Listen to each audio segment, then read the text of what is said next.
of the land we currently occupy.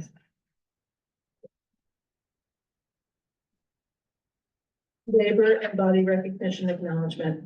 I acknowledge that the burden of environmental exploitation and systemic injustice falls upon the labor of Black and brown bodies in the building of this country and its institutions.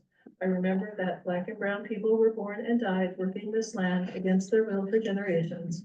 I also acknowledge the continued contribution of the labor of survivors over the centuries to today, of all immigrant labor, including voluntary, involuntary, trafficked, forced, and undocumented peoples in the building of what we refer to as the United States.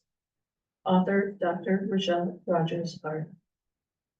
4, West Contra Costa Unified School District Board Anti-Racism Statement. The West Contra Costa School District Board of Education is committed to the work of anti-racism, the conscious and active effort to identify, challenge, and correct racial inequities in the systems and institutions within our schools and community.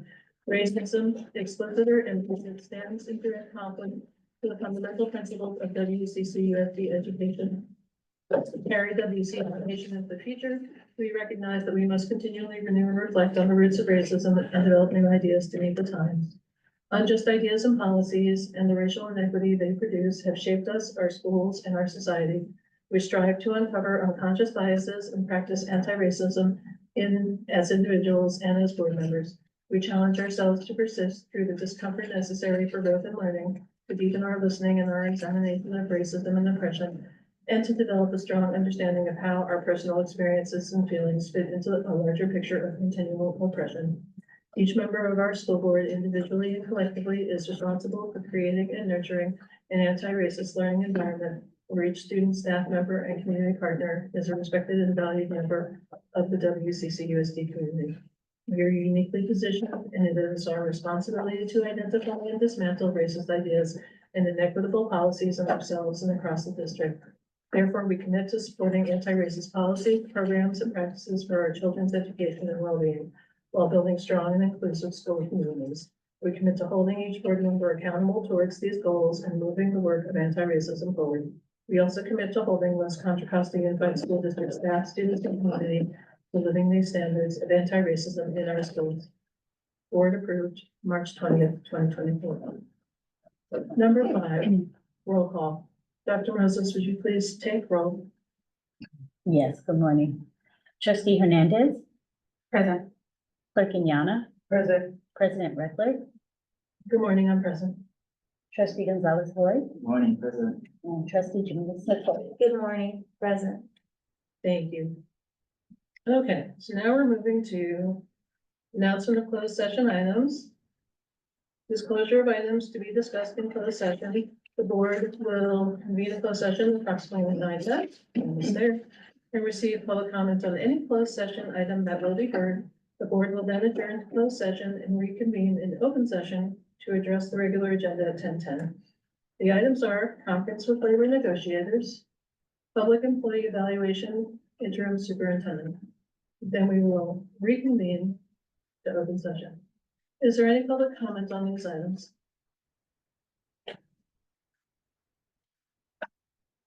There is no public comment.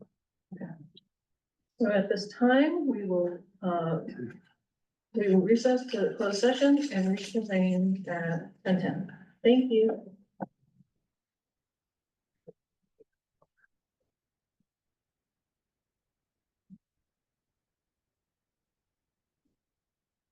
Okay, let's take a couple of minutes to get some snacks. I'm gonna put on the closed session. And are we recording?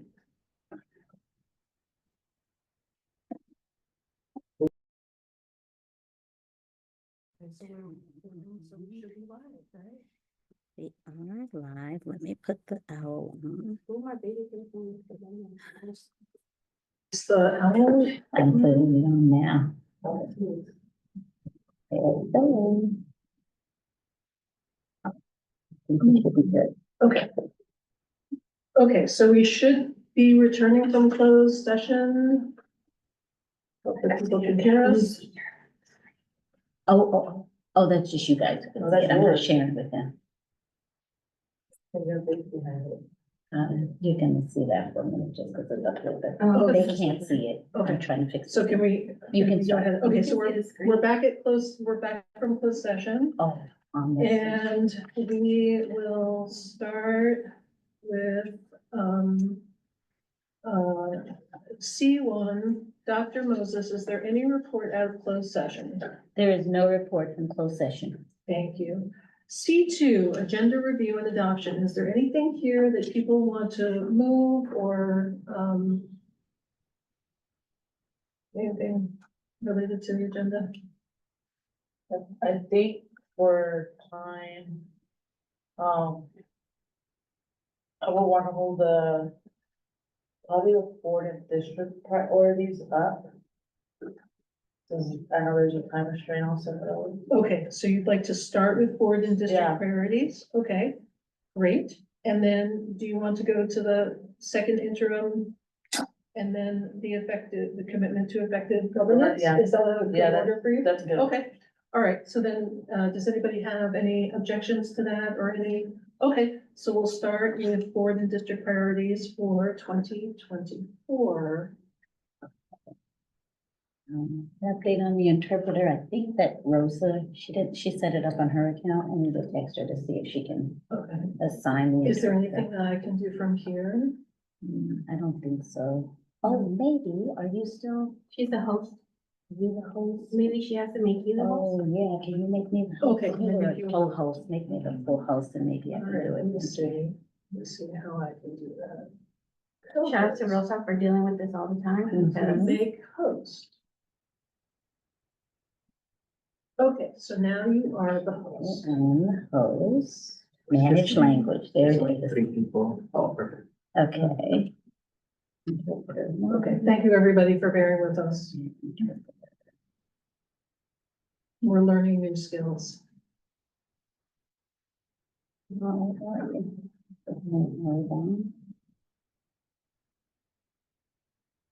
Hmm.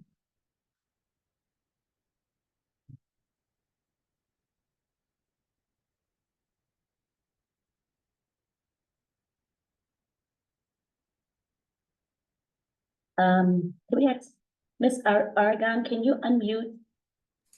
Hi, Hi, I'm trying to add your name as the interpreter. Do I do that by email or? by email, Okay, and M Oregon.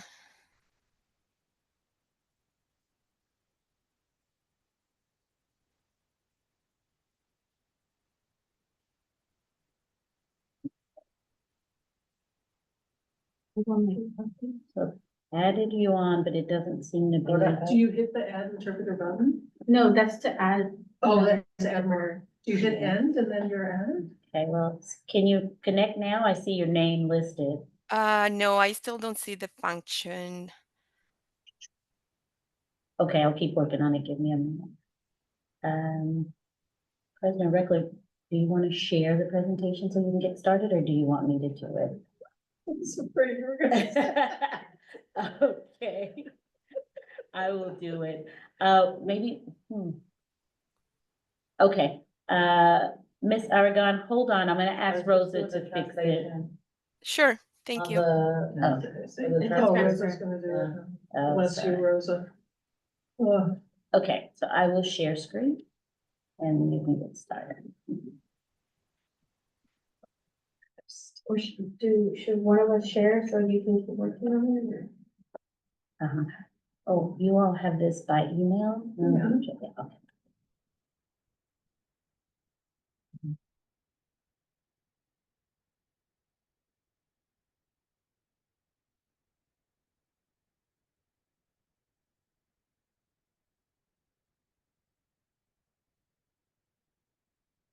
Okay, there we go.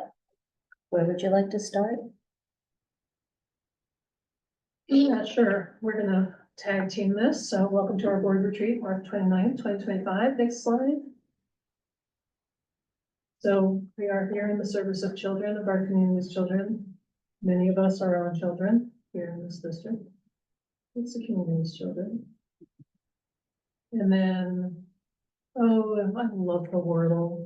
There's so many things that we hear and all of the you know, not even all, but just some of the parts that make up our district, from students and families, all our different areas, many of our different departments. And some of the things that come outside the academics for enrichment, athletics and study trips, and keeping the building planning with maintenance. Helping those who need a little extra scoop of support through intervention, keeping students safe. There's just a lot to this work, which I know everybody knew, but especially for new board members, once you're sitting in the chair, I know that you can feel just how many little parts and there are to making a positive experience. And it's not easy, and it's it's a lot.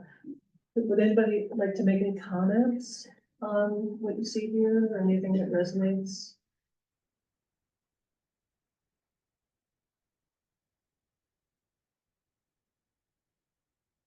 You're asking a question? Yeah, sure.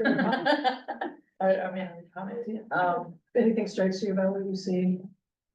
to me, what I see up there is the reasoning of me sitting in the seat. To be able to like really engage every aspect of this district. To be able to then influence that into the work that we are moving cohesively as a board. Anybody have anything else? Yeah, it's a lot. And it's all interconnected in some way, shape or form. And it's a balancing act. When I went to president's training this past week, and they showed the cat in the hat with all the different, like the fishbowl and the broom or whatever he's got, and he's on a tricycle or a unicycle. So yes, it is definitely a balancing act with a lot of spinning things. Next slide. Mhm.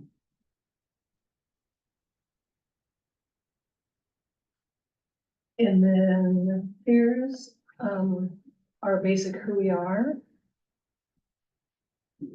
This one, I believe, was a little more freshly updated, that there's 55 sites. All these elementary, middle, the K-8, there's a virtual school, there's an alternative education, we have adult center. You know, it's a lot. And the population, you know, if you looked at the superintendent search data, you know, what do people love about us, and what is our strength? Our diversity. And all of the, you know, it's just so wonderful, all of the different types of people, and you know, the amazing mosaic that we have here is really a gift, and our community realizes how special we are to have it, and highly respects it and values it and thinks it's a strength. Mhm. So do you want to talk about cabinet and? Sure, just wanted to start off our conversation by sharing the cabinet core values. The cabinet came together, and later in this presentation, you'll see a link to all 4 of the core values that we've committed to. But the statement that we focus on in cabinet is our commitment to making student-centered decisions with the goal to support effective learning environments and promoting improvement across our systems. To continue? Yeah. Okay, so I thought as we frame the conversation about setting goals, that it would be good to look at some data and some comparative data. So the first thing I looked at is the California dashboard. And I was, you know, everyone knows it's taken a while to recover from COVID. We are still recovering. So I looked at data pre-COVID and data post-COVID, just to look at the job that we're doing, and areas of strength and areas of potential growth. So this is where we landed with our dashboard data in 2019. At that point, there was not a performance assigned to English learner progress. I think that indicator came later, or I'm not quite sure why that's not there.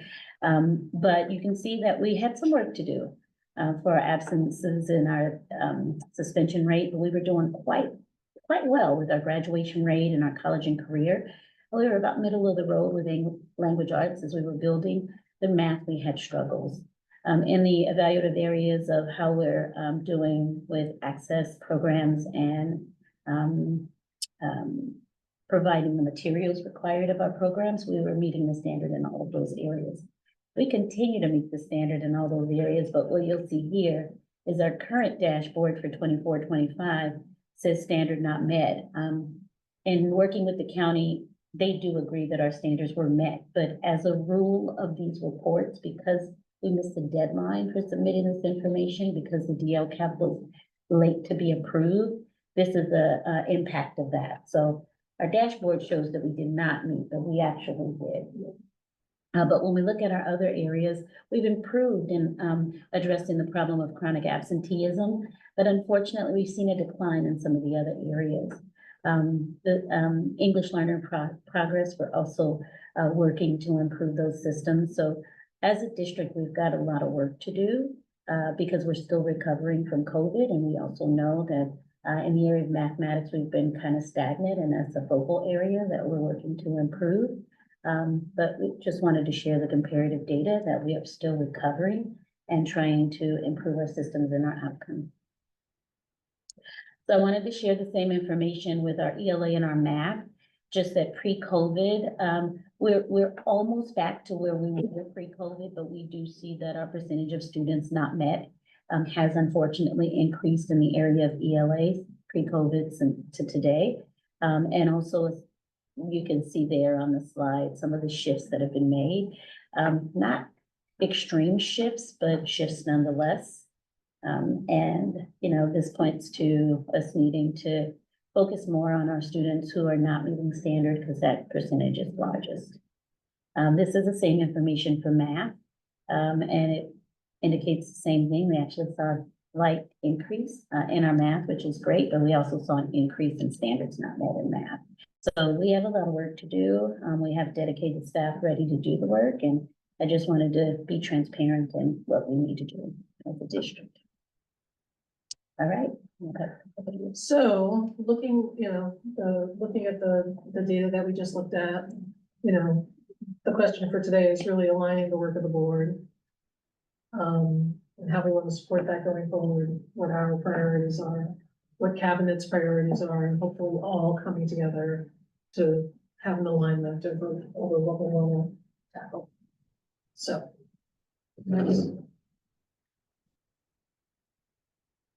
So do you want to go into the Sure. values of the district? Sure. And so, do you want me to go with the core values first? All right. So in January, we had a management team meeting, and the cabinet worked really hard, not only at the management team meeting, but also to start the year. In August, we laid these values out and we refined them in January. And so we look at our work as encompassing many areas. As a district, we want to challenge and empower our staff and our students. We want to address this work from a standpoint of art, right? It matters what we do and how we do it. We want to model integrity, and encompassed in that is our general core value, which is how we meld this work together. So the core value statement I already went over with you, over student-centered decisions to support improved outcomes. So when we look at modeling integrity, the cabinet is committed to, and we're getting our management team to commit as well, to ensure that we are leading by example to support a more efficient system to increase student achievement. That's also, we're layering in that accountability as we also model that standard. Also a commitment to shared responsibility and increasing the alignment across our department sites and systems to improve student outcomes. And also in the area of the feeling side of this work, it's a commitment to build structures that strengthen a culture of engagement, inclusivity, and common goals. So questions that we commonly ask are, how does this impact community? How does this impact our students? And how can we ensure that we're inclusive and engaging so that we can impact the work positively? So those are the cabinet goals. We ask questions. Yeah, go right ahead. why are these different than the goal, the values in the strategic plan? Mhm. The values in the strategic plan. How can I answer that? I can't name those. But I know that they're grounded in the 3 goals. The reality is, the strategic plan was created, by a team of people, not the cabinet. The cabinet had input, and I think we felt in July, under the guidance of Dr. Hurst, as we were creating these priorities, that we needed our own management priorities in order to be able to accomplish the strategic plan. So as shouldn't have said it in that way. Let's be transparent. The strategic plan was a project of executive directors that was brought to the cabinet for cabinet approval and transparency moving forward in order to implement it. So it was first created by our executive directors and then considered and finalized by the cabinet, but it is a document that we have to work really hard to align to the work that we know needs to be done. We can go with that. Should we not then modify the strategic plan? My worry is that they are not Align. aligned, right? So why do we have, I mean, if I'm asked like, what are our values as a district? I have to point to the strategic plan, Mhm. but it worries me that they're different than cabinets, right? Or the superintendent. So how do we? And I know that there's more work that has to be done in strategic plan. Like, believe me, like, I think there should be goals and there's like a lot of things that the strategic plan doesn't do enough. Mhm. But I don't think that it should be different Mhm. than the values that you share with, right? So could you explain that to me a little bit more and how can we merge them? So when we look at it, these are specific to the management team and leading the organization. So it isn't, you'll notice that these are really value statements. So the value statements can be applied to the work of the strategic plan. What we found as a cabinet and across management is that we really have a lot of silos. We have a lot of decisions that are being made, not with common goals in mind. So these, when we were creating these, what we had in mind is how do we ensure that our district leaders have the same North Star? Now, the strategic plan is how do we move our district forward? And that includes everybody in the system, but it is led by management. So these core goals and these values and core goals can align with the strategic plan because the strategic plan is the what are we doing? And the core values is the how are we doing it? But they weren't created together, but I do think that they can work in unison. Does that make sense? No, it absolutely makes sense. And I definitely, I mean, I agree with everything you said. I do think that I do think that leadership values have to match organizational values. So I think that I don't want you guys to adopt something that is forced upon you, right? Like, I don't want you guys as a team to take on the strategic plan values, which there are 6 of them, right? Kind of similar in some extent. So I think that then we should modify the strategic plan. Because I think that like, our expectation is that the sides model, right, the values of our strategic plan as a board.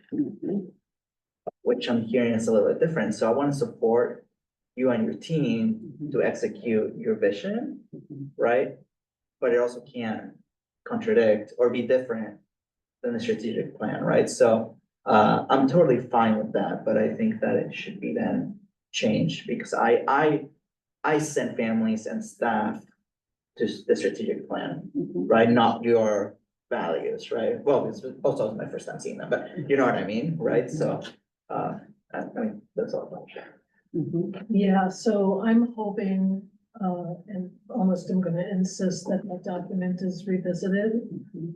I have a completely different understanding of what core values are myself, and, I don't even feel that they're reflected in the strategic plan. I mean, to me, what I always knew from our strategic planning in our, in my other life is that, your core values are what's in your DNA. It's like what makes you you, it's that special imprint. I mean, for me, whole child. We have always been about educating the whole child. And I don't see that reflected. Innovation, we've actually been risk takers and innovators, even though the district doesn't get credit for it. It's very low under the radar, but we've done a lot, we've done a lot of really innovative stuff. We've been first on a lot of stuff, student board members, the list goes on and on and on. And so to me, we even missed the boat on that in the strategic plan. So one of the things you'll see in board goals, because, I did a little pre-planning to kind of pump the engine a little bit and get you guys thinking, was certainly to revisit that strategic plan, because I believe it does need a significant realignment, and I don't believe it captures everything that we're possibly about. So yeah, I 100% agree that there does need to be more done on that, for sure. And if those are their core values and that's what they believe, that's important to me. We can't, it would be, well, we can do anything, but it would be unwise if people believe, and if that's where they feel their heart is, to say, no, you don't believe that, that feels very not, that doesn't feel like a good way to lead to me. So, I feel like there's a lot of inclusivity that needs to, happen there. So I definitely hope that we'll revisit that, and it's actually a little bit later when we get to some other things. Do you want to click on that board goals? Is that the document with all the? It is.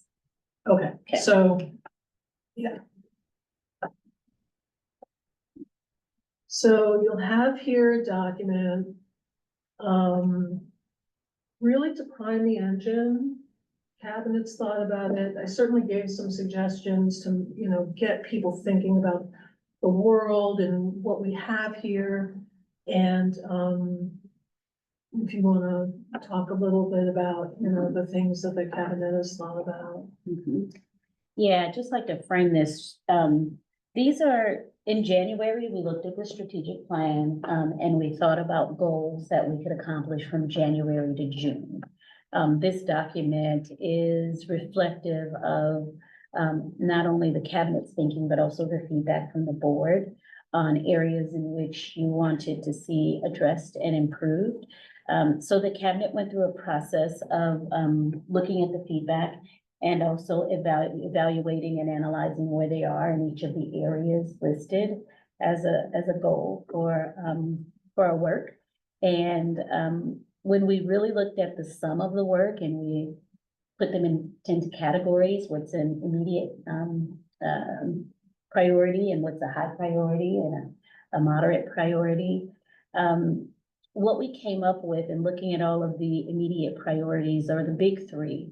And those areas focused on safety, solvency, and success. Oh, I guess they put a fourth on there, because then we realized that in order to be successful with the big three, that we needed structures and systems that will support us in accomplishing these.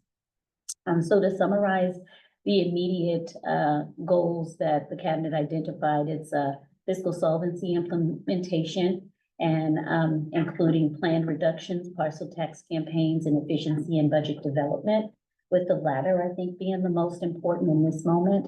We talked about the success and our focus on literacy, that's an area in which our curriculum, we're trying to support teachers because the adopted curriculum isn't really widely used in this moment, so that we needed a plan to ensure that quality tier 1 and tier 2 instruction is happening in that area, and that we also need a professional development plan to support teacher success and student results, right? And then the third area was safety, and looking at our shift to the Verkada system and how the Verkada rollout and the creation of a volunteer and visitor guide could improve our community engagement, and in having that support also improve the success of our students. So those are the big three that came from the priorities identified in this document. What you'll also find in this document is just an evaluation of strategies and where we are with the strategies in this moment. And this was last updated a week ago, Monday. Okay. Do you want to click into some of those? Sure. And actually, if we start with immediate priority, do you want Yeah, so we have, you know, parcel tax compliance and renewal exploration. So in our ballot language, we are supposed to have a committee which examines, the spending. Really urgency about getting that committee back up and operating, so that we can be compliant with our ballot language. And then to conduct the feasibility study to see about going back out for it, when and where and how much and all of those other things.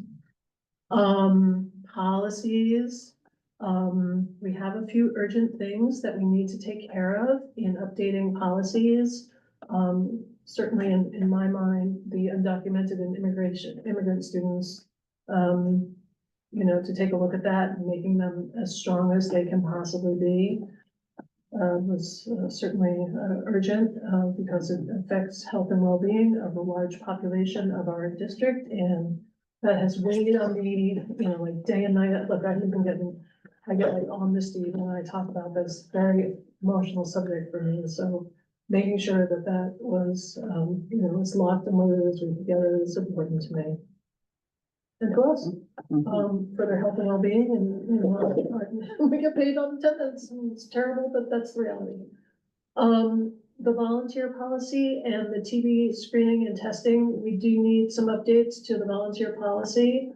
And clarifying and getting straight on TB screening and testing, so that I also felt was urgent, because in all honesty, it didn't go as well as could have, it didn't roll out as well as it could have.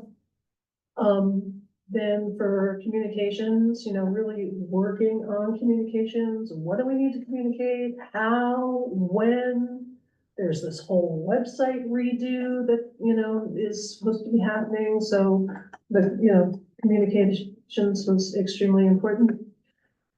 Another thing which I keep hearing about, and I, want to address it and be transparent with our communities, is field usage and playground usage. What do we have out there? What is the policy? What can we do? What can we afford? How can we patch that over? And be accessible? People think we're not, and we're probably not, and it's important to get that organized. Athletics. We should review our policies on athletics, because we had some instances.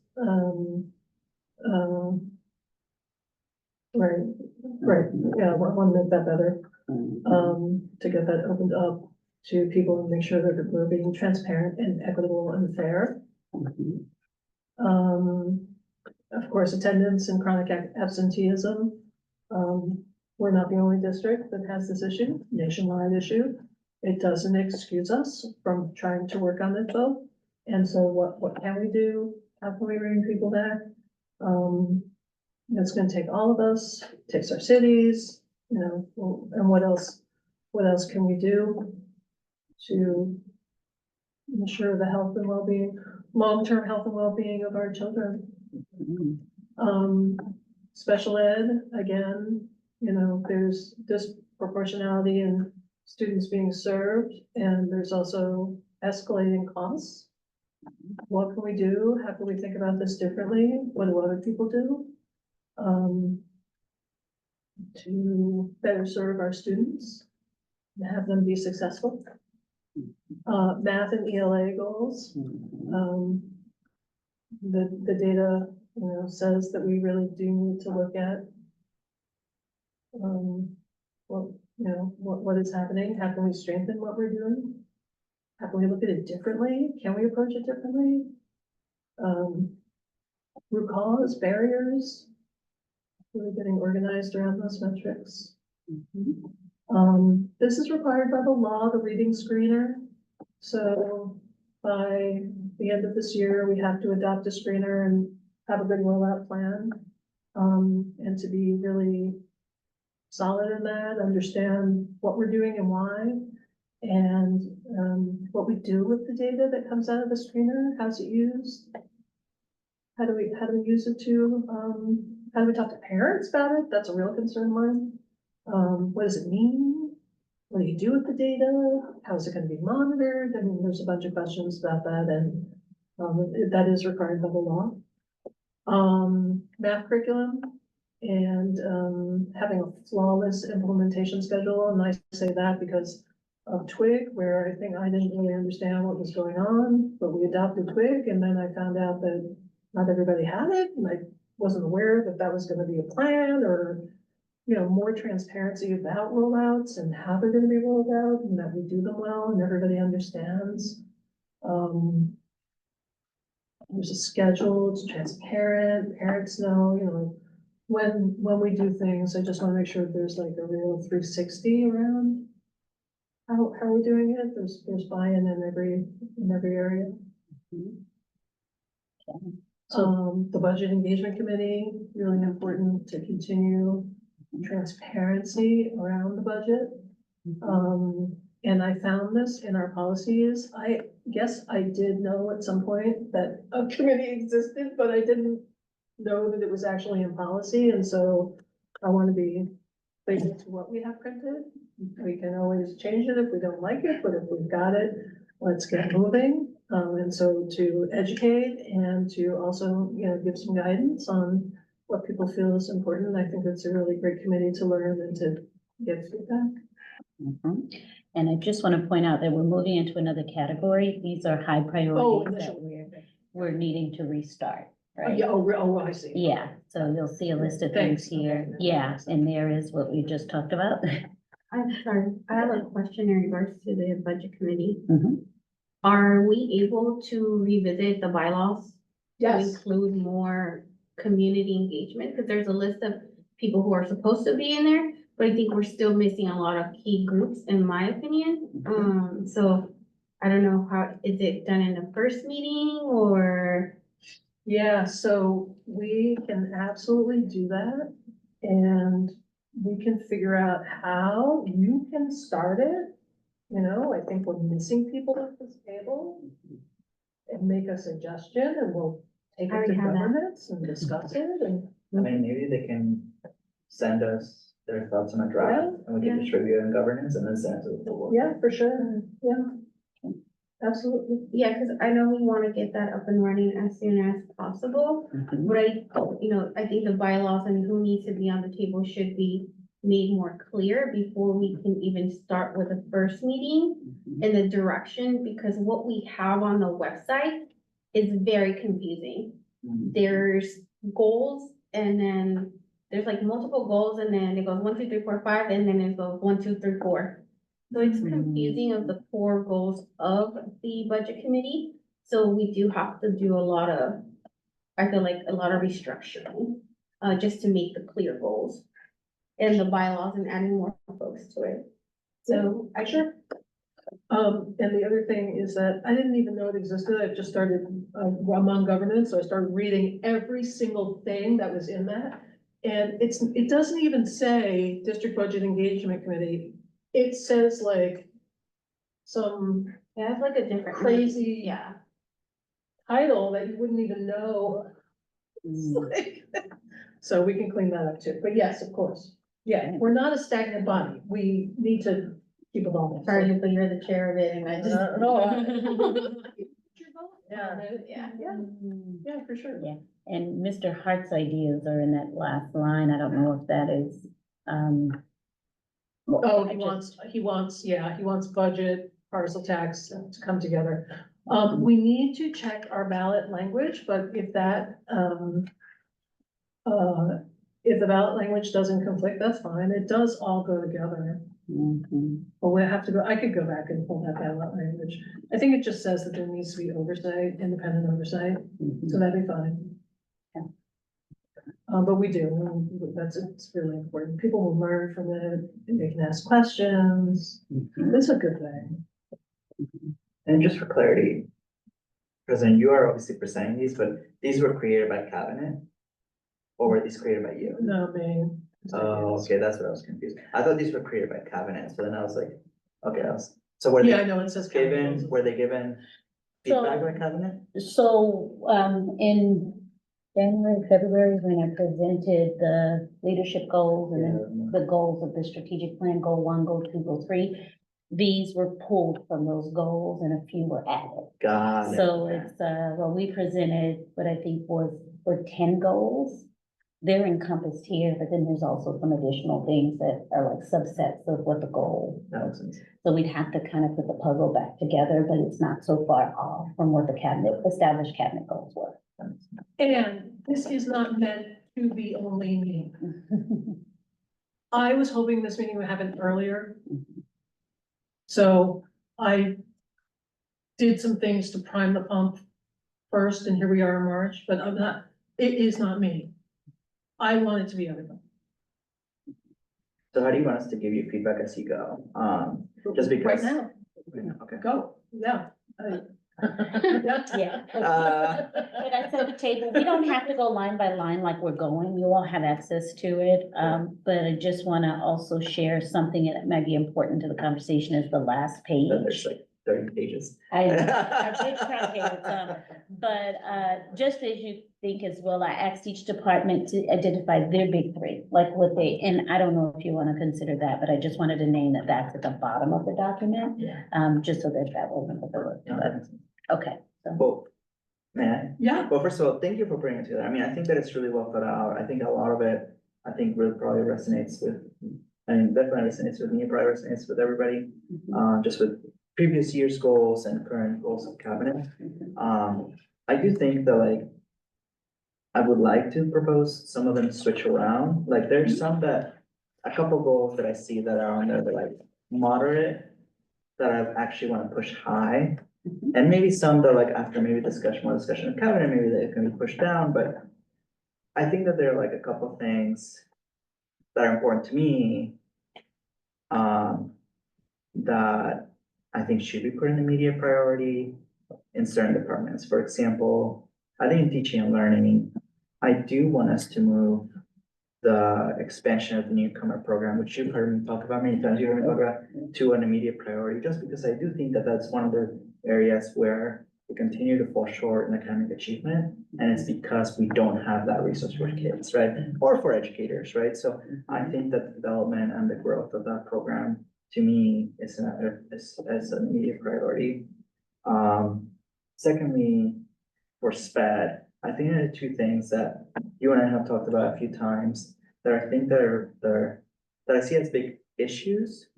One, our very real need of reliance on contracts for special education services, both on paraprofessionals and speech pathologists and others, right?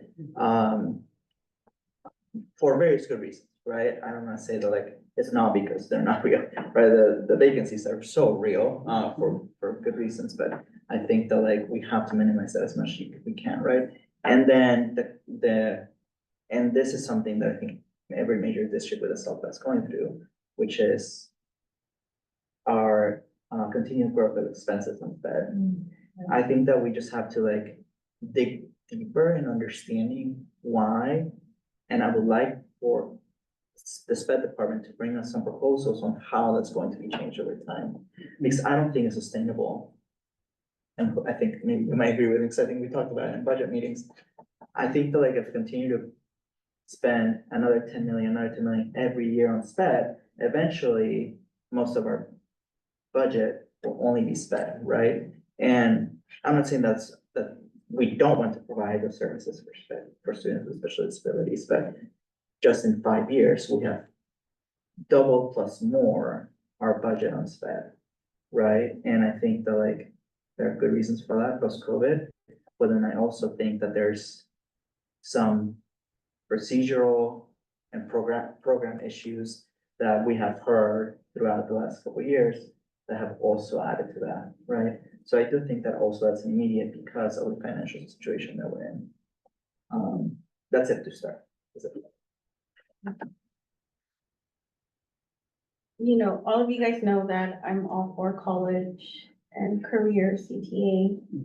I think it's very important we start to begin to try to align all our high schools with academies. I know it's very costly, And, some schools have wall-to-wall academies, others don't, others have it staggered.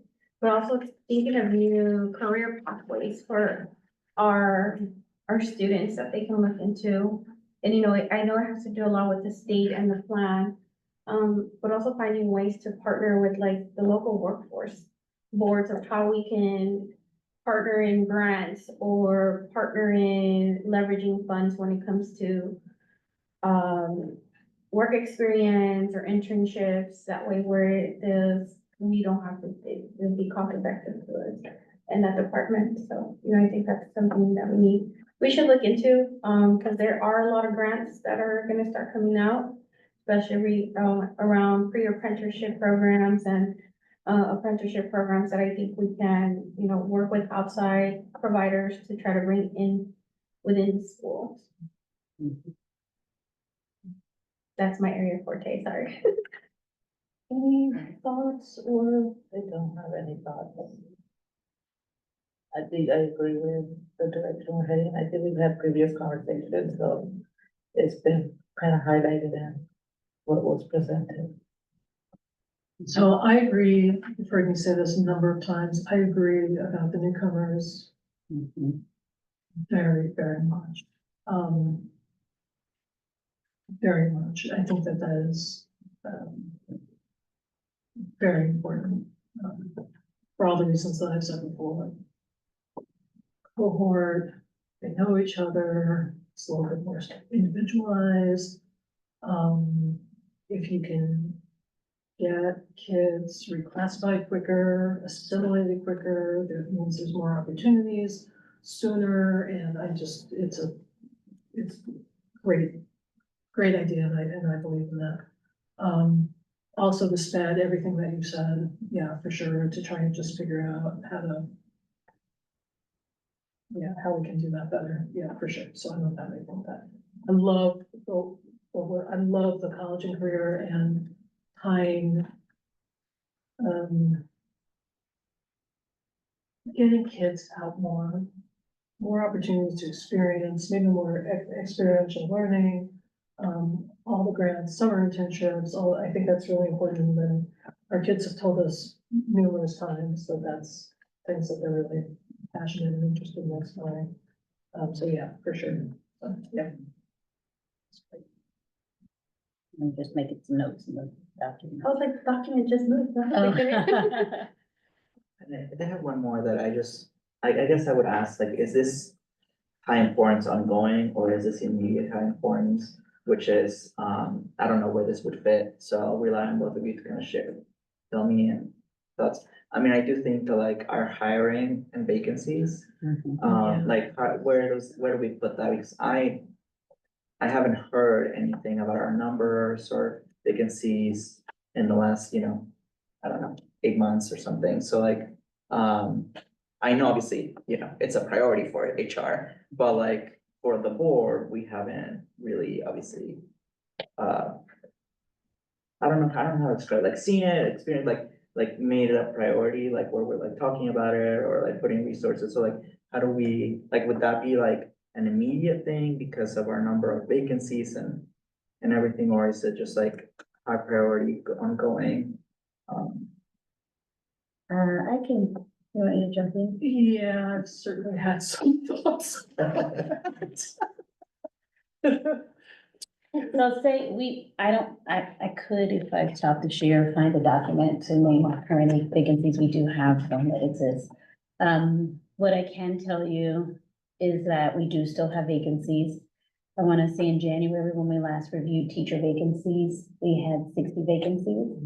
And when I say, we don't have any classes uncovered, so every class has somebody assigned, but in terms of an actual credentialed teacher that has a permanent contract with us, we had about 60 vacancies. When we did our reassignment, we were trying to eliminate most of those, but instead of reassigning the 42 that were eligible, we only reassigned maybe 21. So that brought the vacancies down to about 40 across the district. But that was January, and I don't know the solid numbers since then. I do watch the absence report each day. I get a report every morning to see if classrooms aren't covered. And I can tell you that we are able to cover our classrooms, so we don't have a situation where students are being distributed to other classrooms frequently. It's happening sparingly, but not frequently. If I had to put a number to it, I'd say we may have between 8 and 10 classrooms across the district. 8 and 10 vacancies not filled with this, not vacancies, sorry, absences. So I'm speaking to absences. So I think that the HR showed a great improvement in their ability to get people in to cover these classes, because previously the issue was there weren't people to address the needs of these classes without people in front of them. I do think that the market is going to get better. Every district is, this is indicative of COVID as well, because with all of the additional COVID funds, districts did things like hire extra teachers. Unfortunately, now a lot of those districts are laying off those extra teachers. That is going to help us in terms of the pool of available certificated staff to hire. So I'm hopeful that that is going to have an impact on moving forward, getting a permanent hire in each space. Second, I'd say, yes, I think we should have Dr. Johnson to provide, like we do with our payroll warrants. We tell you how much we're spending on vendors and payroll each month. I think we should probably have a standing report to say how we are doing with vacancies. Preparing for next year, really, like at this Yeah. point, it's more of like thinking long term. Mhm. Like at this point, like the vacancies that we have are the vacancies that we have, right? It's more of like starting next year, right? Yeah. Okay. So in this document, and we did talk, I was like, what, like, what are we doing to set up the next year Mhm. opening to be as solid as possible? This is multi-pronged and multi-layered. We could have a board presentation on vacancies and where we are. If we want updates, we could have that 3 times a year, 4 times a year, every board meeting, like at what everybody's pleasure is. We could certainly do that. Mhm. I have some other ideas. Perhaps about the structure of the department, and there may be ways to perhaps save time in hiring or be more expeditious. With maybe an additional person there, at the board discussion about resources. We could, I think it's actually direly important that we have that discussion. So it's multi-pronged, and if we want to make HR, both the department and the people power, for lack of a better word, a priority, I think that.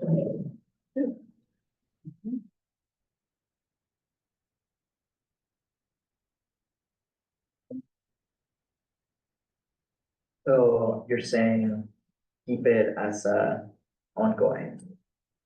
That's what I'm feeling, like, kind of. I think it's a high priority, not just in June, I mean, I think it's a high priority, for sure. Yeah, and it's multi-pronged, I mean, it's what we're paying, it's, I mean, there's many, Sure. you know that intimately, but sure, I mean, if we want to put eyeballs on that, we are nothing without people. Okay. So, yeah.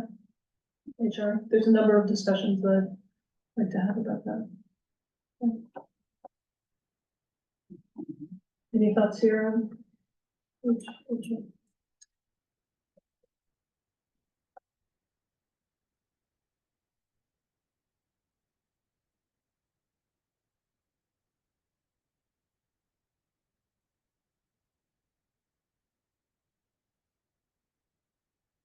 Okay, got all that, you wanna look more? Mhm. So do we want to go to more priorities? Any more priorities, anybody? Go ahead. I think we did the initial work. We can go to high priority. We could do- Yeah. okay. Yeah, it's a lot, and this is trying to be focused, and look at how much there is. Sure. Oh, we haven't done all of high priority. Hold on. Oh yeah, okay, so DBAC, we got to that. strategic plan, I definitely think we should look at that in the next item. I have some ideas. Compliance with the law, so there's a bunch of things, you know, this is just from, you know, being around. You know, I think we have to post emerging plans to the website. I figured out finally, this has been nagging me for months about that family engagement policy. I was like, oh, I read it somewhere where there was a federal program on monitoring. The law requires we have a cell phone policy. There were some other things that came out, which, you know, now, of course, Mr. Trump may be an issue, but the state made laws about notification of transgender minors. The state, made some other, you know, things that, you know, we should just check and make sure we don't have any of these things in our books or where, you know, we are in compliance. And then, so that was it around the law, like they passed, if you look at the governance agenda, there are they've passed so many laws and we need to just be on top of them and have them reflected in our policies and our practice, so that's just ongoing, but it's important to be compliant. What do we have? Oh, all right, the anti-slur policy, we're working on that. Cell phone policy, I forgot, yeah, anti, yes, thank you. Mhm. Cell phone policy, we're working on that. Family engagement policy, we're working on that. Communications, you know, there's the whole website rolled out. Telling our stories. I've really loved what she's done with social media and stuff like that. Like there seems to be so many things. Awards and Sacramento and dance and like, you know, it feels, to me personally, it just feels very lively and like lots of great things are happening. And I even got a comment from that reporter who said, wow, there's so many great things going on. And so I just think that's really positive and great. And, you know, figuring out how to tell our stories, hard stories too, fiscal stories, attendance stories, enrollment stories. So I think that's all. What is that? Okay. All right, so that was this is the ongoing. Right, so then, you know, positive certification, working with labor, solutions team. Mhm. How do we get that going again in a positive manner and start to build, you know, some good discussions? Should that be named instead of, rebuilding an effective solutions team? Rebuilding relationship with labor, and then one of the ways to do that is to bring back solutions Yeah, team. that would be, Because I think the main goal is, right, like maybe to like start. doing that's a that. strategy, you're right, yeah. So we build effective relationships. Yeah, thank you. Thank you. It's not just a really, yeah.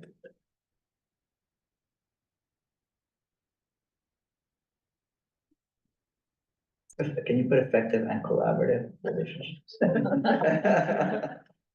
Thank you. Here's some more teaching and learning law things, just through reading. All of these things will eventually need to be taught. And knowing that they're being addressed by the district and, you know, the board is keeping on top of those. And also announcing, I think there's a big communications piece for families. Hey, you know what? This is what's new and, you know, some of it is super cool. I mean, like, I look at this and I'm like, wow, this is really cool. I think it's a great list and I think, you know, the state should get some credit for making some good choices. I don't know, like underneath it, I don't know how solid they are, but like financial literacy, that's awesome. Media literacy, that's, you know, that's terrific. Of course, you always peel back that law and you're like, oh yeah, they didn't really think that through. They didn't give us any money, but in theory, I'm like, wow, that's awesome. Website, negotiations, working those through, having positive relations. Here's the HR thing. So, you know, this is like being ready for August. You know, what do we do what do we do there? There are some things in the system that seem like little blockages.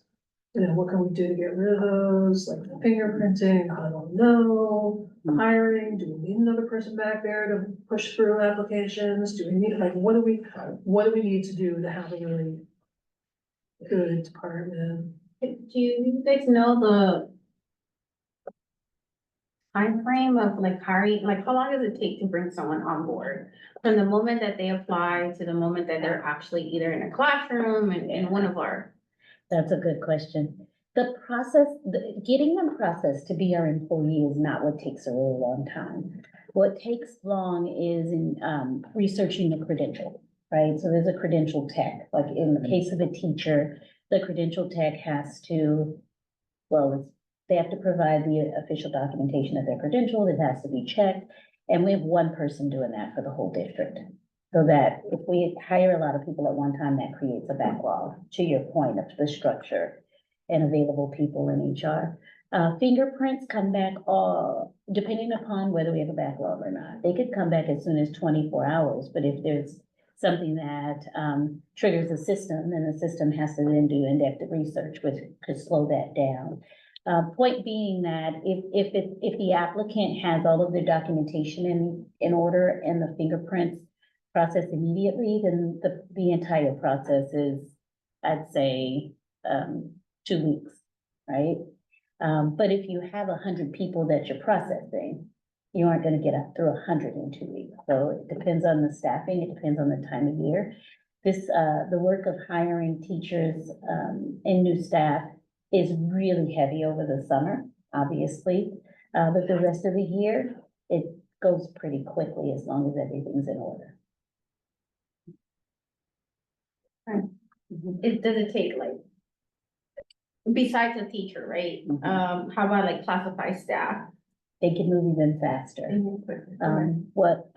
There are some special circumstances, for example, if a teacher is an intern, there's a lot more, steps to follow because you have to involve the university, you have to, but in terms of classified staff, they're typically applying for a job that doesn't require special certification, so it's just going through the process of being, checking references, offering the position, having them fingerprinted. Once they're fingerprinted, having them come in and attend our onboarding. We do have, frequent onboarding sessions for classified because that is a more predictable hire because we hire throughout the year.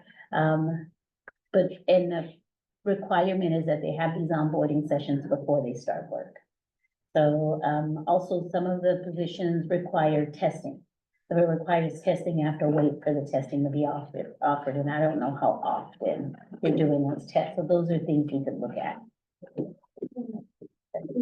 So because we know we have high frequency of people applying or teachers applying during that summertime, we would be shifting some of our resources to support with that department, just because I know it lasts during the other time that it, you know, time is of the essence, if we're trying to get our classes staffed before the beginning of the year, and that is, I mean, one of our greatest needs, I think, at the time.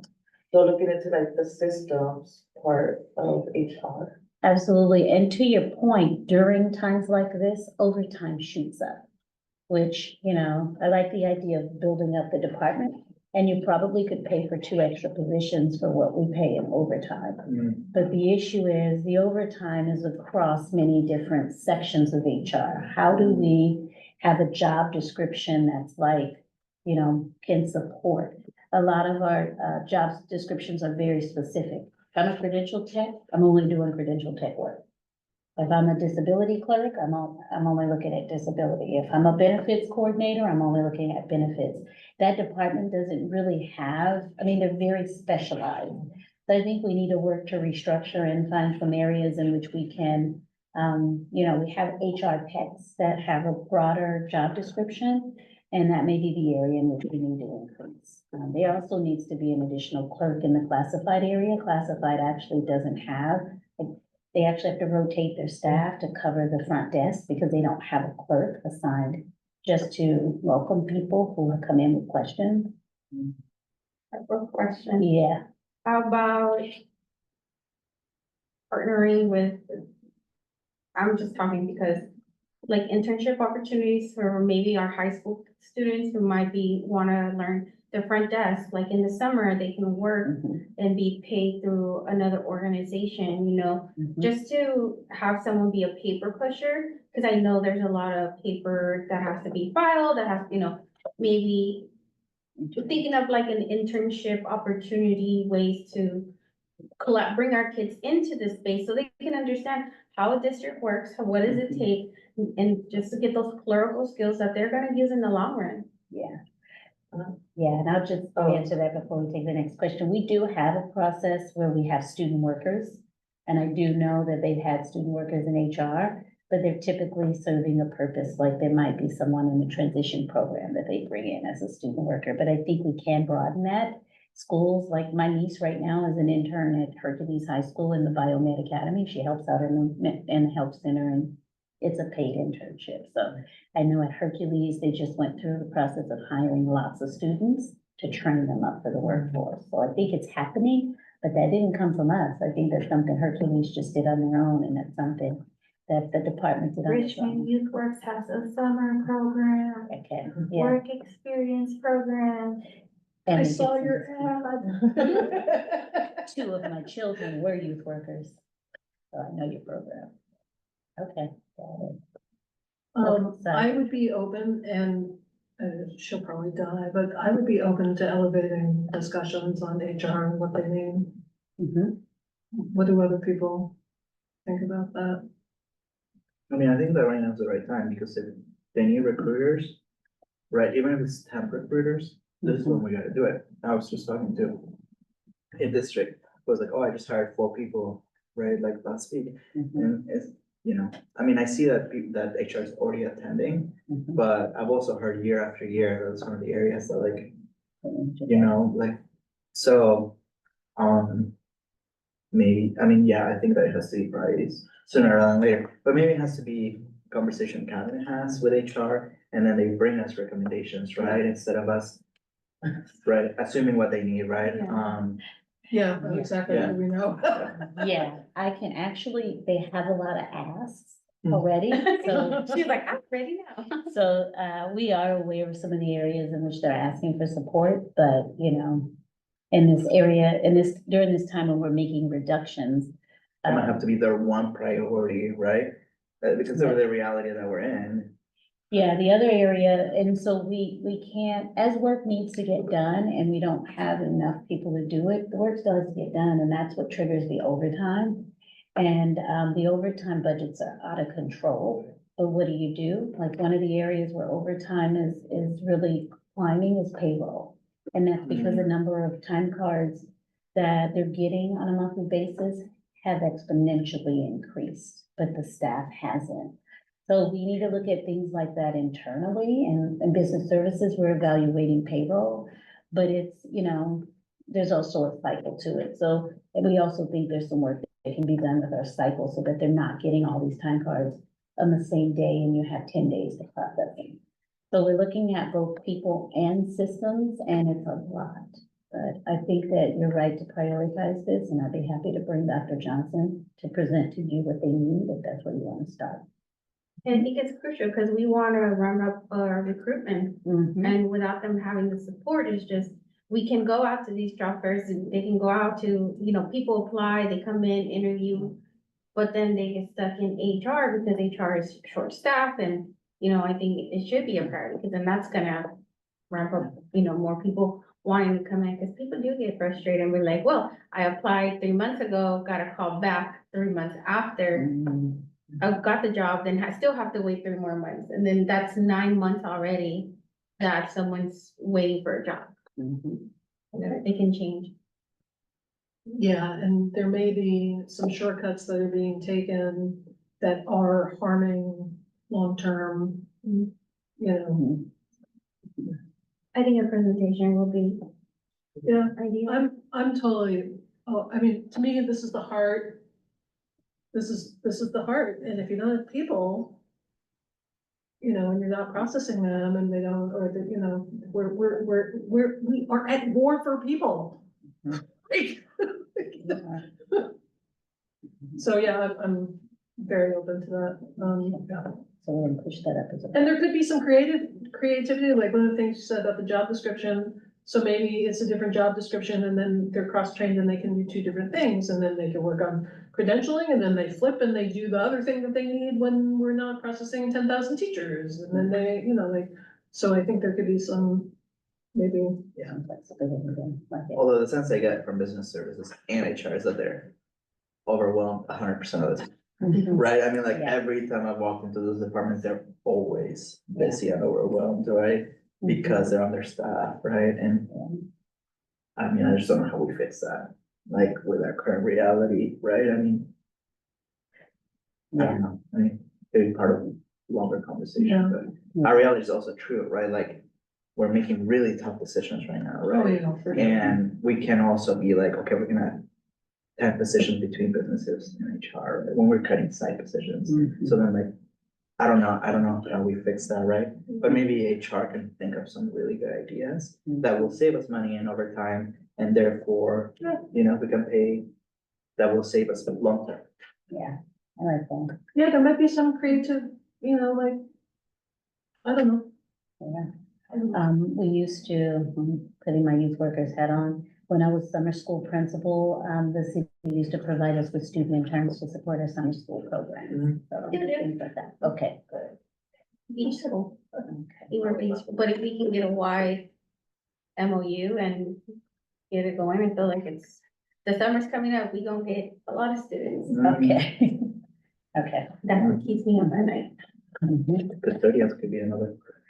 We have within the city, we have maintenance interns. That would help. In every area. Our custodians are always Yeah. saying how they're Yeah, we're overworked scrambling over the summer. Yeah. Everything is a learning process. I feel like, any little work that you get, you can utilize in the long run. So it's just utilizing these services that are out there to Mhm. try to save money, but also provide that work experience to our own kids in the district. Mhm. Because at the end of the day, some of these kids will go out to college and just focus in college, and when they graduate college, they have no work experience, which makes it even harder for them to get a job. Yeah. So if they already built up their resumes now, Mhm. in entry level jobs, then that can be utilized. That is my workforce hat on. No, I agree. I totally agree. Yeah, and if we could capitalize on that custodial thing, right now, the cabinet is having a discussion about summer school. Mm. Because the reality is, we have a lot of need and we have a lot of programs being proposed, but if we run programs all summer, then schools won't be cleaned. Right. Right. And so we're trying to figure out how we can streamline the number of programs we have, still serve the needs of kids, but not overwhelm the custodial staff. And, I was a custodian 3 summers in a row as a high school student, and the school district gave me a stipend. Obviously, they really underpaid me. But I wanted the experience, I wanted to buy a car, right? And that's how I did it. And, at this little elementary school, this one custodian had 2 high school kids who did the heavy lifting, right? And the school got clean, so. Anyways, okay, Okay, you wanna keep going through here? okay. More heat. All right, labor, we talked about that. Keep going? Facilities, yeah, new master plan, facilities master plan. yeah. We need that. Matching funds. Yeah, everything, we need to get that done. Mhm. That's correct, there is matching funds, you have to have a facilities matching plan to make the. How are we gonna do that without a facilities committee? So, The master plan is like, Yeah, you know, that's- yeah. okay, never mind.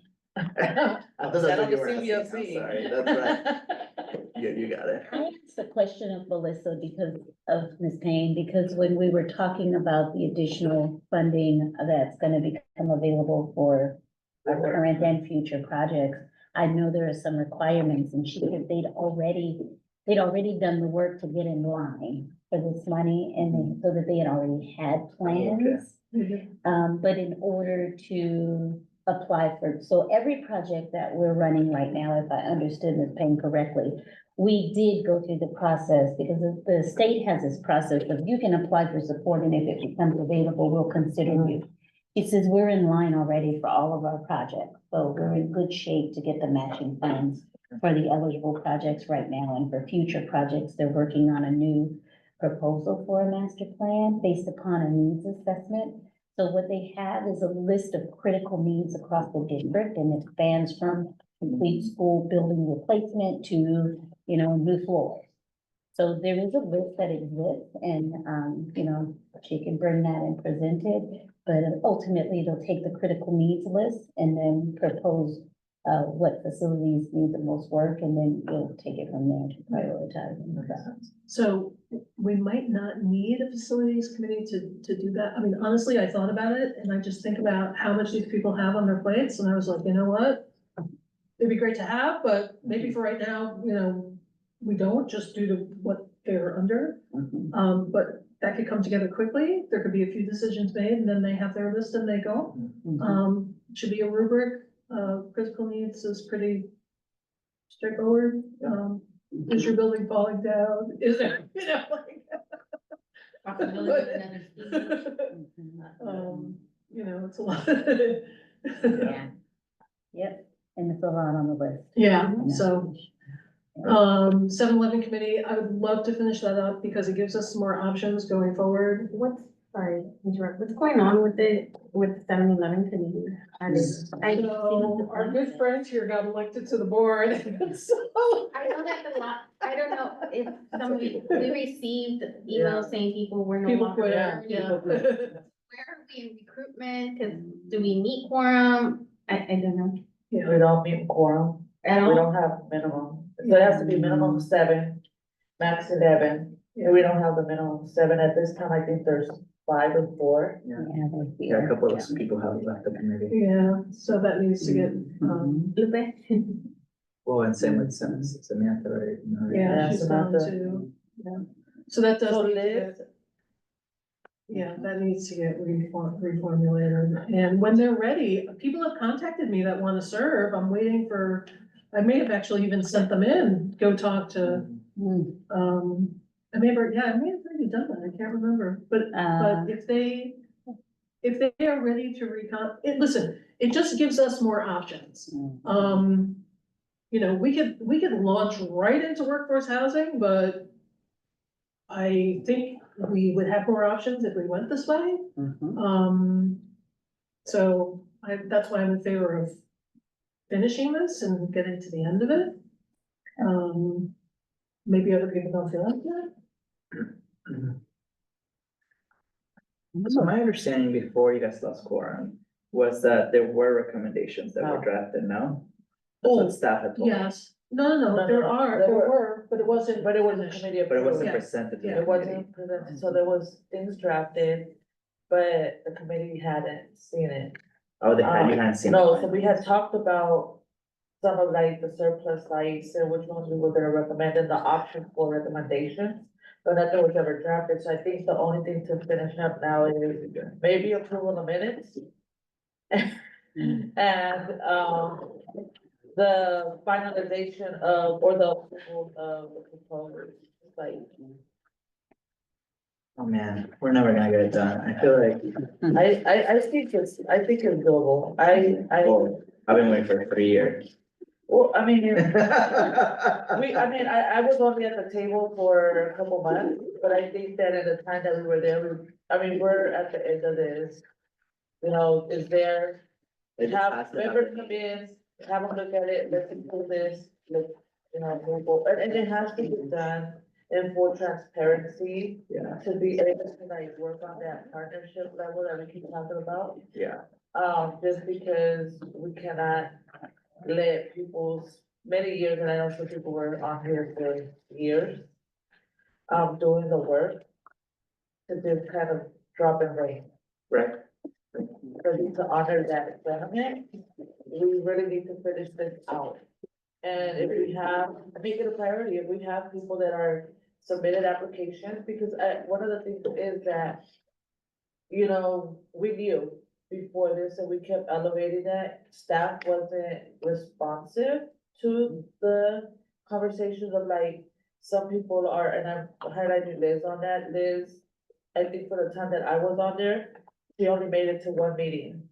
And that was it. So making quorum was really hard. Yeah. And it was just like, can we outreach to Liz, is she coming back? We had a couple members do that. So like really having, staff kind of complete direction, and even right now, like if there's other member or other people applying that are in line, why haven't we just made that priority and put them through? Like, what's the holdback on it? And there might be a reason, but like I said, it doesn't seem like it's, rocket science, the work that, at this point needs to happen. Yeah. So it's just one of those things where it's just like, it's there, the recommendations have already been presented, now it's just the approval of this document so that we can continue to work. The question, is this on, is Melissa, is the, associate super maintenance in charge of this, or is it like CB? So. Yeah, It was the facilities department. Yeah, okay. I mean, the committee has a chair that was working with. yeah, James. Yeah, it was Jim Sanders. Okay. You know. All right, I will follow up. Check on the phone where we are with recruiting new members. So it sounds to me like people do feel that's worth pursuing. Yeah, I think it is because these are properties that we can get money for, see what we can do, how it can help us and how to grow, and at our current situation, any little thing. And I think that this is one of those things where I feel sitting on a CPOC that can't be a great partnership because as far as, these sites have been looked at for multi-use. So it's not like this is something where we just said, we want this site to be exactly this and we want this site. So it's of that multi-use gives you an option of like, board direction, right? So it's just one of those things where it's like, if it was like set in stone and, the committee wanted you to approve one thing for one site, and if that's not it, then let's move forward. But I think it's, it's basically multi-use for many of the sites, except one. But, I think it's a quick way of just like getting that community buy-in, especially moving forward with these sites and whatever we're gonna do with them. okay. Then our current, projects, Stage, Kennedy, Richmond High, ensuring on time and on budget. Thanks very much to the tariffs, we don't know what's gonna happen with that now. And, Stage communication plan, very important for that community. So those are what I think we probably all agree those are very important for that department. Continue to work on, suspensions.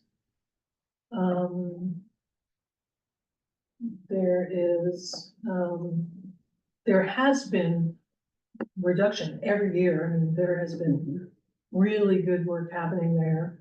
There's still some disproportionality, which the district, can't stop. Continuing to try different strategies, develop different strategies. And keep the board in reporting in the cadence that makes sense. Every meeting probably isn't gonna, every school board meeting probably isn't gonna make a difference, but, 4 times a year might make a difference, I don't know what that meaningful cadence is, but whatever it is. SSD compliance, there's good work happening there. Reclassification, college and career preparedness. I think the next one has about 5 minutes for us, so do you wanna highlight anything? We're prioritizing you Oh, that's very kind. before you have to.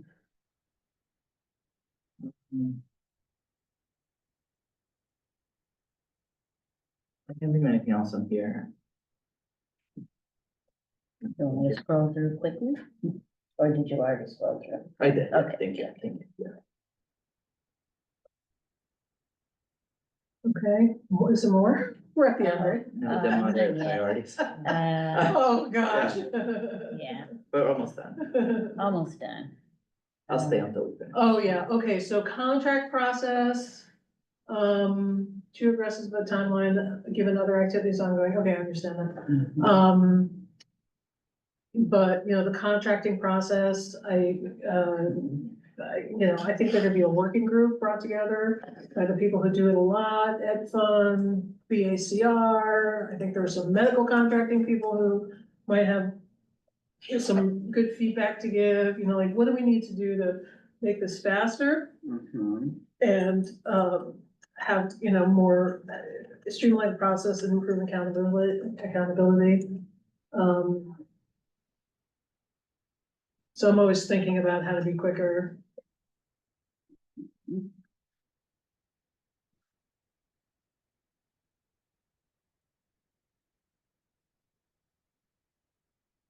Talk about the strategic plan, but I think through commitment to governance, we can get that done, because it's part of it.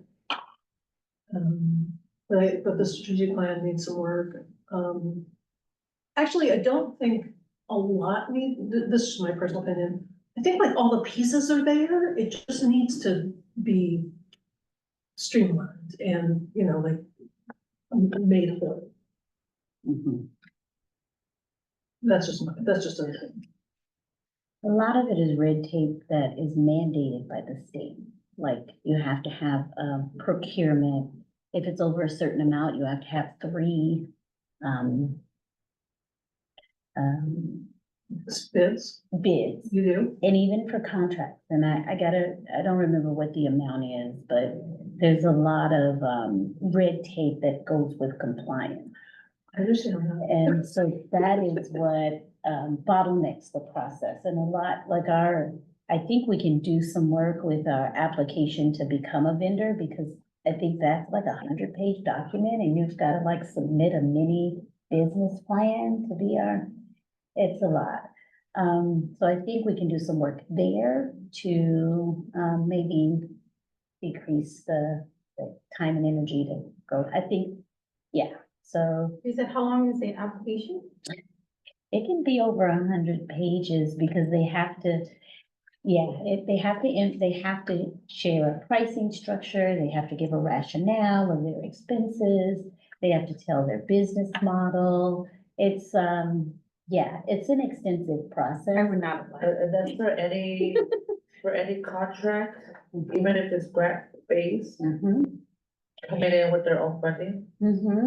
And I have to find out how much of that is compliance and how much of that is just old practice that we're continuing.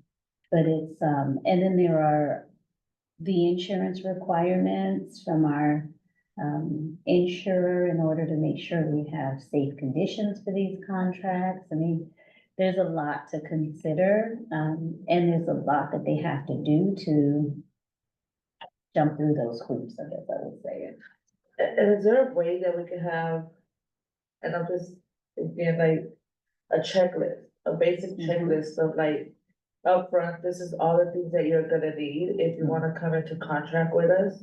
To cause I know that, you know, being on the board when of the Children and Youth Oversight Board for City of Richmond, when we do our grant funding, you know, our staff really supports with that, like these are all the things you need. You know, if you're missing one of these things, how can we support or even holding workshops for incoming, you know, grant applicants to get them under the understanding of like, these are everything we're expecting, you know, and figuring, I think that part out, because one of the things I see is that we are actually having people come in with their own grant funding, saying, here, we have this funding, we've applied, it's been given to us, but then when they get to WCCUSD, it's like, there's a big barrier that keeps them from using that funding or being able to implement their funding that they've gotten.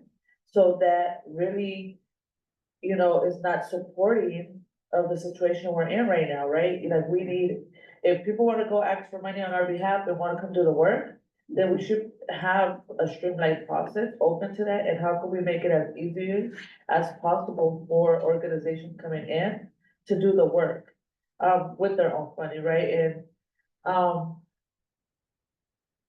yeah, I just think that we need to make that, one of our high priorities, especially right now, with, every possible partnership that we could bring into this district is gonna be a great use to our students Mhm. when we're talking reduction. So reductions are a high priority, then we need to make this another high priority Mhm. of making this process accessible Mhm. and supportive to those wanting to come in and do the work. Got it. Yeah, period. My response to that would be, we need to review, what I'm finding is that we've been reactionary in a lot of our procedures.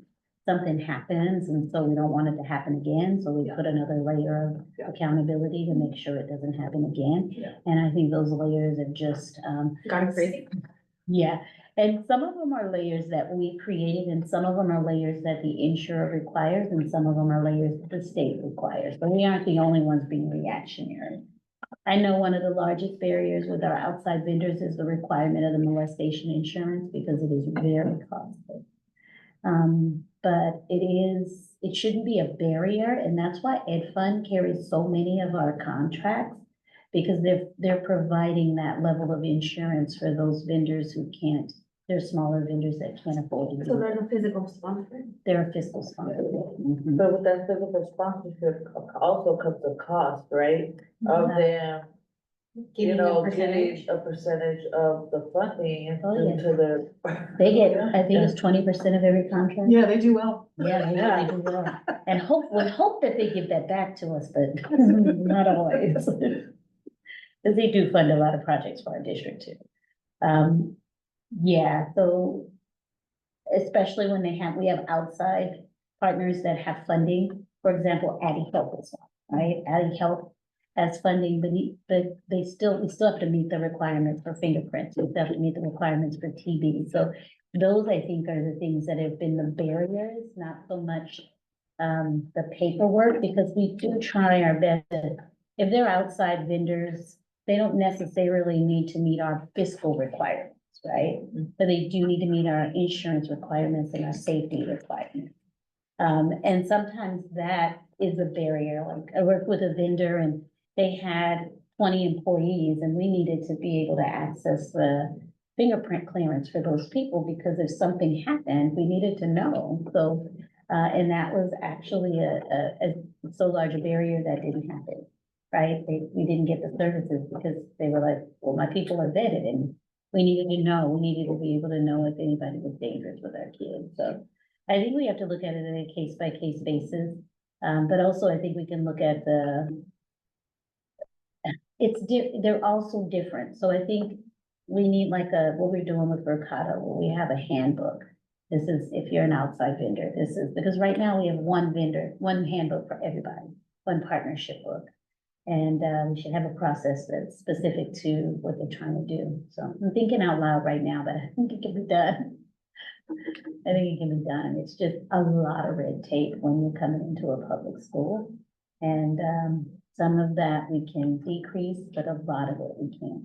But, and I think it has to go back to like, really looking at these systems that have now been implemented, right? Like breaking down the whole system, it's not working, right? We know it's not working. Yep. And how do we break it down and now kind of go through the structure like you're doing? What's, governed by the law, this is what we have to adhere to because of the law, and then work our way out of that Mhm. with, still not carrying the weight of what can happen, because I think right now we're in a situation where what can happen is that we get nothing done unless we take risks, right? I keep hearing people say, well, if you don't take risks, you're never gonna go anywhere, right? We have, there has to be some point of risk, Mhm. especially when it comes to like the work. I think someone said, I think it was a conversation around one of our sites, where it was just like, one of the programs there, where we were talking about, one of our great programs, and it's just like, well, that's a scary program if you're looking at it through this lens, right? The lens of like, how it can really,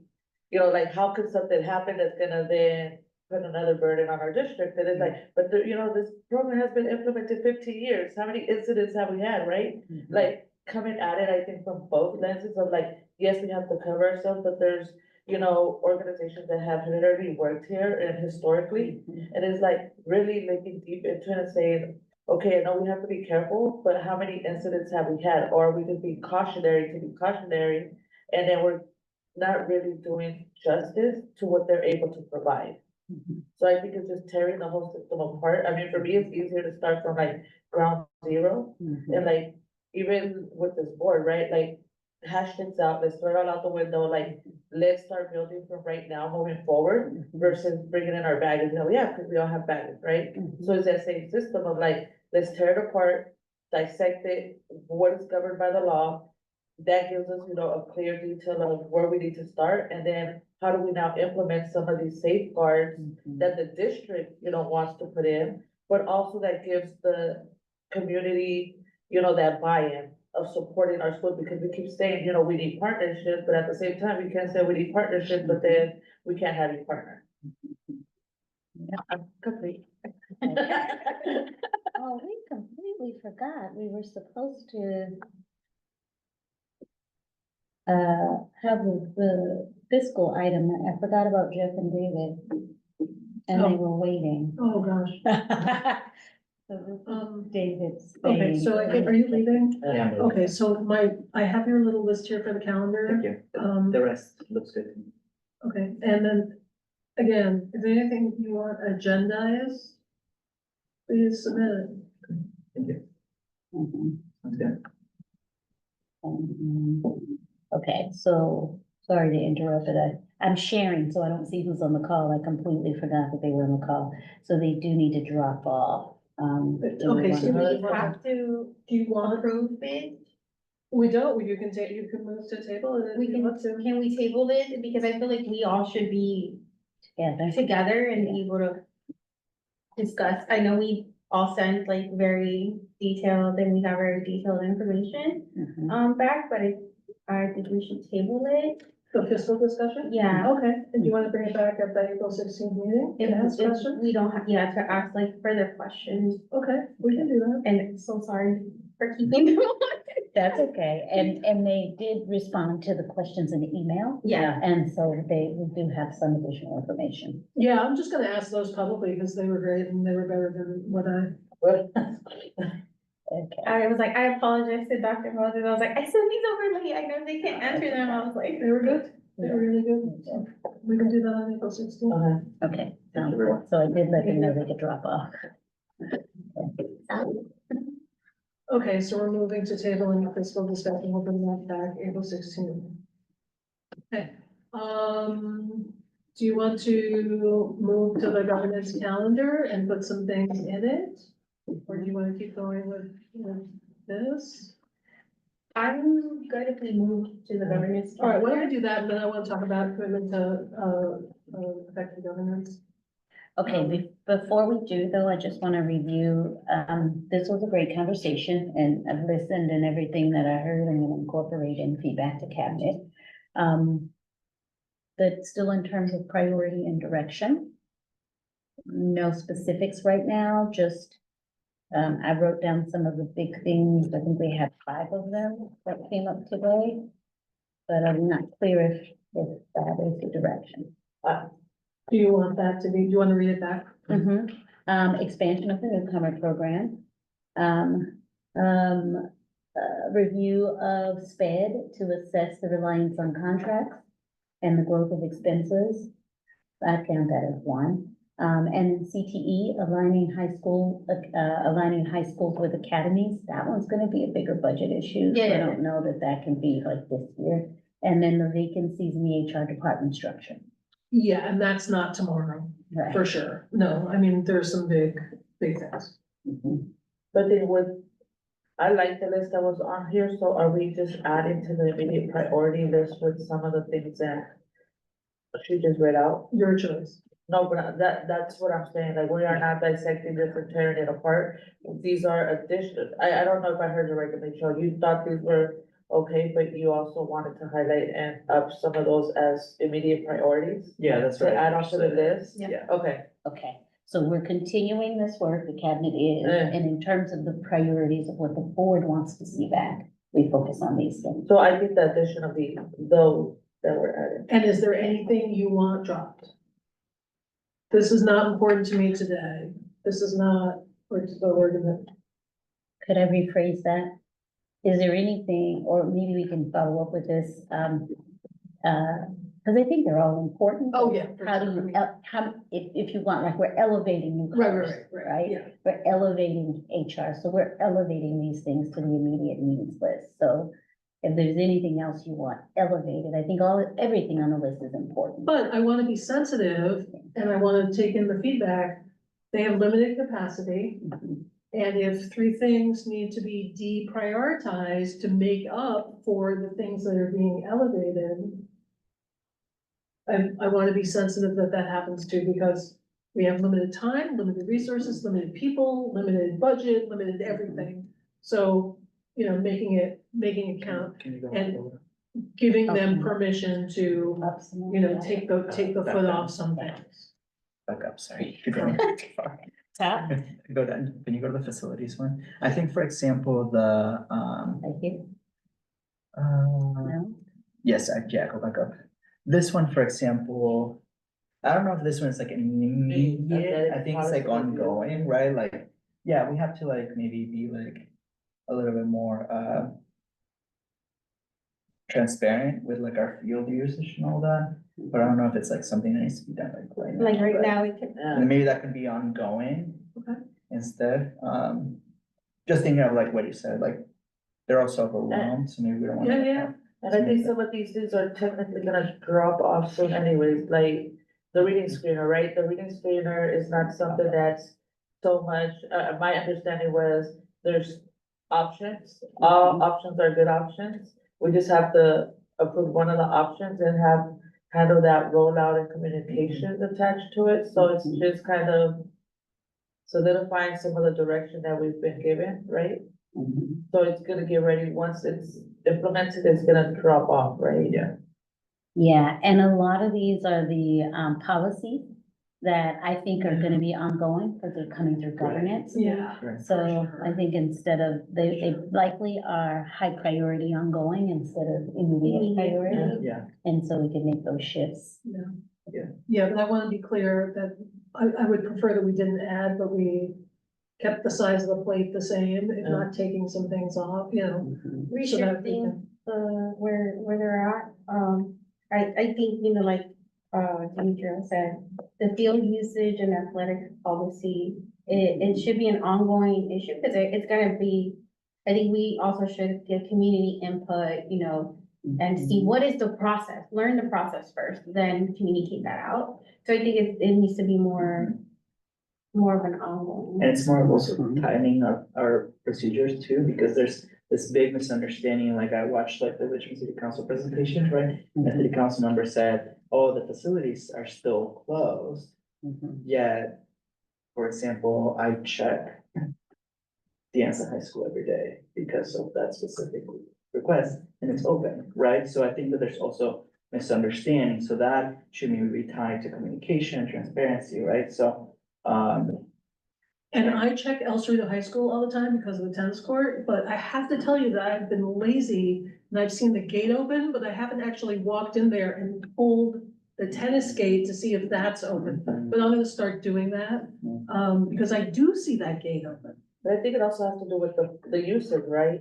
The Right. field usage, so it's like, it might be open, but if there's someone who has it Right. reserved, Yeah, but that's rented or different, right? something, then it's not really technically yeah. open for the community, that's where it's kind of like the miscommunication, like, oh yeah, I would like to use that soccer field, but how am I gonna use that soccer Is field there with my like a kids? calendar? If there's a whole team on it. Right. Yeah. It's an ongoing. Yeah, so I think that's ongoing, so I think it could drop. Yeah. And it sounds to me like it's really maybe just a communication, Right. you know, procedure that already exists, but it's just not, you know, like. It is, packaged, it is two things, right? yeah. I mean, it's that, the request, for example, from Samantha Torres, that it's like, we want you to change the policy to give priority to Richmond community folks, right?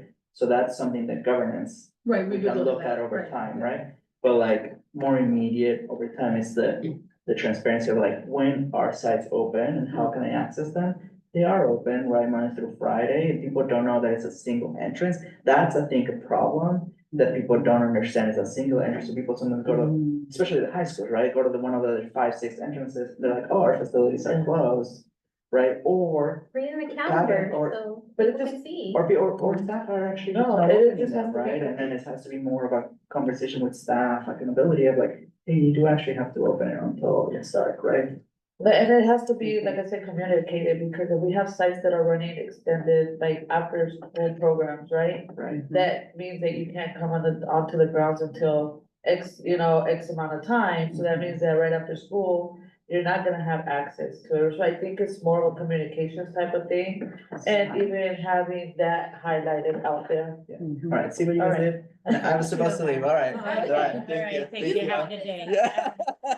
Thank you, thank you. We do have a calendar on our Facilitron, so I've made a note to see if we can share that calendar publicly. I wonder if there's a way that we can just say in use instead of, because right now the calendar shows who's using it, so it would literally Maybe be, just like the But, timeframe in use, open or available. yes. Oh, But I mean, there's some certain things that we could project, right? Mm-hmm, Even if we're not able to like, put that calendar out there, like there's certain things that we could project and we communicate with sites, like what time is your after school program out? Does it qualify for having, especially because I think it's a problem not so much at the high schools, but at the elementary schools where the community, especially in Richmond, wants to have access to the Playground. play structures and stuff like that, so I see it more of that type of conflicting thing where it's the elementary school site, something Sohela brought up, right? We don't have a park, we don't have access to the playground and our schools are closed, so it's just, really ensuring like how are we communicating with our sites to figure out what their master scheduling looks like. To then be able to like, even if it's on their own, media page saying, our access to our site, for public use is open from X to Z. Yep. And then that gives them a time frame, and that lets the community know that, yeah, they are able to use it, and if nobody wants to use it, then we still have that information out there. I like that, I didn't realize, but when we have an after-school program, that's considered school is still in session. Yeah, that's why I said, Yeah, so that's why I'm like, and that's most of our schools. yeah. Yeah, So that's why it's that conflict of like, Yeah. well, their school's out at 2:45 and why isn't it open, but it's technically still can't be open because we still have something going on. Okay, So like, looking at master scheduling, so we nip it in the bud, so I think if Leishman's not gonna be available because of the extended day program, then that's a site, but it has a reasoning why, right? Mhm. And just being able to flush out, what sites maybe are more accessible than others. Yeah, and tell them where they can go, I got it, okay, I like that, okay, do you wanna go to the governance calendar? okay. And do you wanna extend by, really, only 10 minutes, because I just wanna make sure we do the governance calendar, and I wanna make sure that we just have a little discussion about effective governments. Mhm. Okay, so you are in our board policy, we do have adoption of a governance calendar. The calendar that we've adopted has just been really skinny and hasn't included like all the things that happen in the school district. And so there are many things that are required by the law, there are things that are in our policy, and then the rest of it is up to I'm like- us. I know, it's crazy. Mm. But you can blow it up and make it Yeah. nice and big. I'm like, I'm wearing glasses and I was like, on the screen, you look That's so why I like blurry. looking at it on the screen, no, if you blow it up, it's okay. But here, Or it's just my glasses. the object is, there's space on this calendar for all of us to have presentations that we want. Mhm. There's space on this calendar for board actions that we want based on our priorities. And it's not a perfect tool because you never know when a charter school petition is gonna show up and you're like, oh, okay. But, it gives us a format to work. It reflects everybody's priorities and the community knows what's coming. Mhm. And so it would be my preference and my recommendation that we adopt something and make it public, and then we can revise it whenever we want, you know, this is, once again, this is not set in stone, but it's a way for us to work together and reflect priorities, so you have here a pretty good outline of everything that's required by the law and everything that's required by our board policies. And then what else do people want to add? And I had some ideas. You go to. Which I think I put at the bottom. Mhm. Yeah, so, You wanna go over the key? there's just a few things that I was thinking. So we have not had an update on the English language learner plan in a while. I thought that'd be great to have that. African American Student Success Plan. There's also a mission critical 7 schools plan. What's going on? It's been a number of years since we had a community schools update. Attendance, where are we? You know, that's coming. Any specific adoptions? So I know that there's this reading screener. I know that there's probably something about math. We have to talk about a price tax. We're supposed to have yearly bond refinancing. That hasn't come up yet. When, you know, that one is gonna be, a little bit time sensitive because they gauge like where the markets are before you put that on. Stage updates, we already got that, you know, baked in.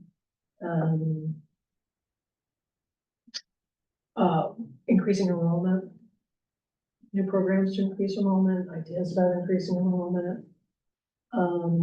Voting on our various budget committees, our price and tax committees. I have this idea about outcomes-based contracting, but of course, based on our other discussion about contracting, we're not ready for that yet, but it's still an idea I have about about how to get our contracts under control. First school annual reports, 7-11 committees, when that finally gets done. Oh yeah, safety plans, oh yeah, I forgot about that, so that's in our board policy about safety plans coming to the board. Yeah, how are we doing on new students, you know, like where are we, what do we think our enrollment's gonna be, how does that process work? Volunteers, and it goes on and on and on. The point, I put this down because this is my brain. You know, like, what do you guys want to hear? What, you know, like, what's important to you? And then we can have Dr. Moses recommend, okay, we'll be ready for you then, and we'll have really good information here, or, I feel like I wanna, it doesn't have to be like a big presentation, but just learn about all our programs, you know, that we have in the schools, their successes, their struggles, like the DLI program, the newcomer program, like, you know, just give like updates on them, like, how are they doing, like, what's working, what's not working, how can we improve, you know, these programs, even like Vista Virtual, like, what's working, what's not working, like, you know, how can we elevate these programs to our community so they can be interested in bringing their kids? I agree. And that's something No, else. just, I'm like, yeah, and I'm just trying to figure it out, cause, I think it really relies on, like I said, the partnerships, like you're going back to ensuring our partnerships within the community. And I think one of the big drops that we took was the education fair. And I only say that because I worked immensely hard to ensure that our public schools could be highlighted, our programs could be highlighted at the same level as the charter schools, to be able to like bring them into a space and give us that opportunity with support, right? This is something that I think historically, if we tried to take this on ourselves, wouldn't be able to happen. But how do we use those partnerships and ensuring, because I mean, it's been a successful event, right? And I think, you know, when it started off with one purpose, but I think really taking advantage of like, you know, getting everyone on, like, this is a place where you can come and see all the great things. You know, I ran into someone yesterday at the teacher family engagement thing, who, you know, said to me, like, you know, the only reason I found out about Richmond High and all the great stuff they had here was because she went on the community schools walk when we had that event with community schools. Hmm. And she was part of it, and she said, well, you know, I learned about all the great programs, and I pulled my son out of, you know, X school and brought him here because I figured Richmond High had many programs that would benefit my child and his academics, but I didn't know about, so I had him in another school. Hmm. So it's just really like, how do we partner up and highlight some of these things, and even using communications, right, to highlight everything. You did a great job where you were like, you know, this is going on, but I think not just the aftermath of like, or, you know, all the wins that we have, like, oh, you know, the dance crew won, but like, how do we really get communities involved? Like, you know, and I believe that it's just like, if we know everything that's happening or that our students are participating, like, let's be their cheerleaders, right? Like, let's go out to these functions and support them where they're at to be part of that process, and then, you know, that gives word of mouth out as well. I would like where it, you know, I really wanna get to a space where I know everything that's going on in every school in this district, and every event that's happening, I wanna know about, and if I'm able to make it, or my colleagues are able to make it, that really makes a difference, right?